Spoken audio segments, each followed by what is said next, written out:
గౌరవశ్రీ KS Srinivasarao IAS principal secretary TR and B వారిని సందేశం ఇవ్వవలసిందిగా మనవి చేసుకుంటున్నాం. సభకు నమస్కారం సార్. ఒక్క నిమిషమే తెలియజేస్తాను.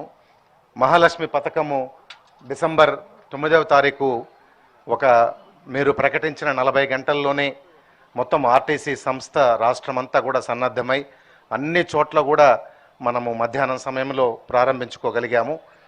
ఆ పథకం ప్రారంభించిన తర్వాత గొప్ప సక్సెస్ ఏమిటంటే రోజుకు 9 లక్షలకు పైబడి స్త్రీలు అదనంగా బస్సుల్లో ప్రయాణం చేస్తున్నారు సార్.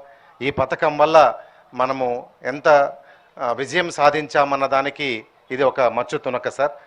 అదేవిధంగానే ప్రభుత్వం కూడా ఆర్టీసీ సంస్థకు ఈ ప్రోగ్రాం వల్ల మాకు సుమారుగా 475 కోట్ల వరకు జనవరి 31 వరకు మాకు ఖర్చు అయితే 507 కోట్ల రూపాయలు మనకు నిధులు విడుదల చేయడం జరిగింది సార్.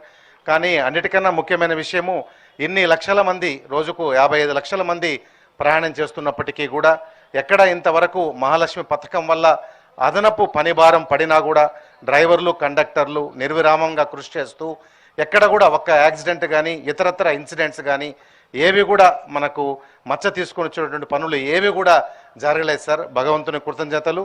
అదేవిధంగా డ్రైవర్లు కండక్టర్లు అందరికీ కూడా వాళ్ళ శ్రమకు కూడా కృతజ్ఞతలు తెలియజేసుకుంటూ వారి యొక్క కష్టాన్ని తప్పకుండా మీరు దృష్టిలో పెట్టుకోవాలని చెప్పేసి మీకు విన్నవిస్తున్నాను సార్. సెలవు సార్. Thank you.